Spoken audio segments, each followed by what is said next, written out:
हर भावी माता पिता के लिए डिलीवरी का समय आ गया, ये कैसे पहचाने और हॉस्पिटल जाने के लिए पूर्व नियोजित तैयारी कैसे करें, ये बहुत ही महत्वपूर्ण प्रश्न होता है। और इस बारे में आज मैं देने जा रही हूँ हर महत्वपूर्ण जानकारी। नमस्कार, मैं doctor Preeti Chaudhary, practising gynaecologist since last 16 years और आपके हेल्थ केयर टेकर। हमारी डिलीवरी कब होगी, तो इसके लिए हमें पहले ये समझना जरूरी है कि एक्सपेक्टेड डेट ऑफ डिलीवरी क्या होती है। हमारा जो लास्ट मेंस्ट्रुअल पीरियड होता है, मतलब आखिरी बार मासिक कब आया था, उसके ऊपर से ही हम एक्सपेक्टेड डेट ऑफ डिलीवरी निकालते हैं। हमारी लास्ट मेंस्ट्रुअल पीरियड से या एलएमपी से 40 हफ्ते या 9 महीने 7 दिन पर एक्सपेक्टेड डेट ऑफ डिलीवरी या ईडीडी होती है।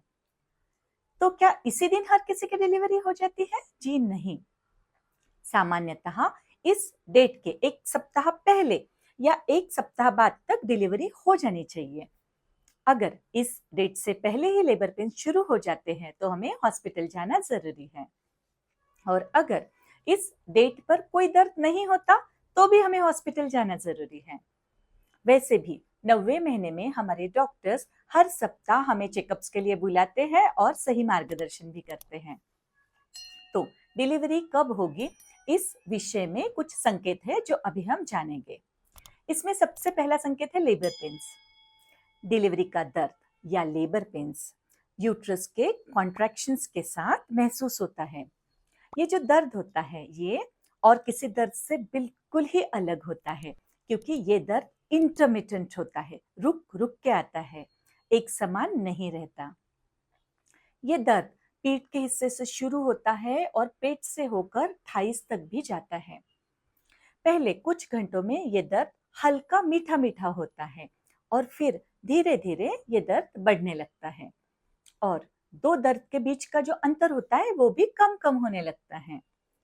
तो जब ये दर्द 10-10 मिनट के अंतराल से आने लगे तो तभी हमें हॉस्पिटल जाना चाहिए।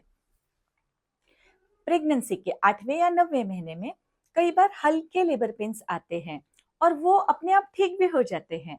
इन्हें ब्रैक्सटन हिक्स कॉन्ट्रैक्शंस बोलते हैं या फिर फॉल्स लेबर पेन्स भी बोलते हैं।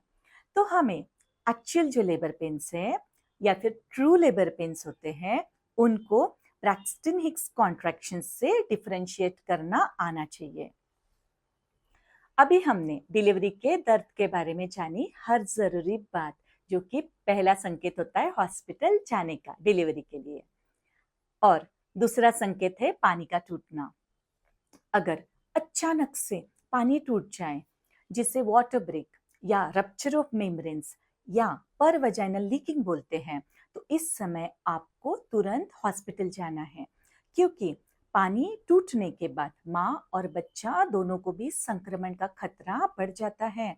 क्योंकि ये जो बैग ऑफ मेम्ब्रेन्स होता है या पानी की झिल्ली होती है, यही हमारे बच्चे को सुरक्षित रखने का काम करती है। पानी के टूटने को कैसे पहचानें? तो अगर अचानक से यूरिन जैसा पानी वजाइना से जाने लगे तो वो पानी टूटना होता है। और सामान्य जो वाइट डिस्चार्ज होता है या म्यूकस सिक्रीशन होता है, उससे इसे डिफरेंशिएट करना बहुत जरूरी है। तो ये पानी ज्यादा मात्रा में बाहर आता है और ये बिल्कुल ही पतला होता है, यूरिन जैसा, तो पानी टूटने पर आपको तुरंत हॉस्पिटल आना है।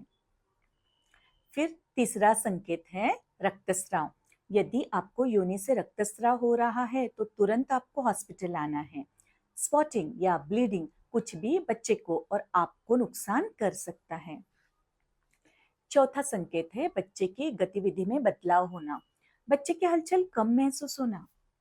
सामान्यतः बच्चा कम से कम 1 घंटे में एक बार चलना ही चाहिए।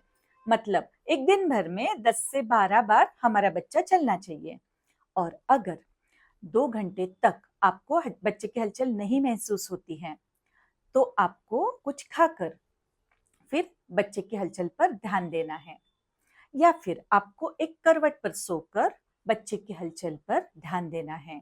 और अगर फिर भी हलचल नहीं हो रही है तो आपको तुरंत हॉस्पिटल आना है। इसके अलावा आपको एक्सपेक्टेड डेट ऑफ डिलीवरी के बाद कोई भी तकलीफ हो तो आपको तुरंत हॉस्पिटल जाना है। और अगर आपके डॉक्टर ने आपको पहले से ही हॉस्पिटल आने की सलाह दी है तो उनकी सलाह का पालन करके भी आपको हॉस्पिटल आना है। तो आज हमने जाना कि वो कौन कौन से संकेत हैं जिन पर हमें डिलीवरी के लिए हॉस्पिटल जाना जरूरी हो जाता है। पर ये ध्यान रखें कि हर गर्भवती महिला की स्थिति अलग अलग होती है और इसीलिए ये महत्वपूर्ण है कि आप अपने डॉक्टर से परामर्श करें और उनकी सलाह का पालन करें। मुझे सुनने के लिए बहुत बहुत धन्यवाद। कल मैं फिर आऊंगी ऐसी इंटरेस्टिंग वीडियो लेकर। कुछ प्रश्न है तो कमेंट्स में जरूर पूछे। This is doctor Preeti signing off.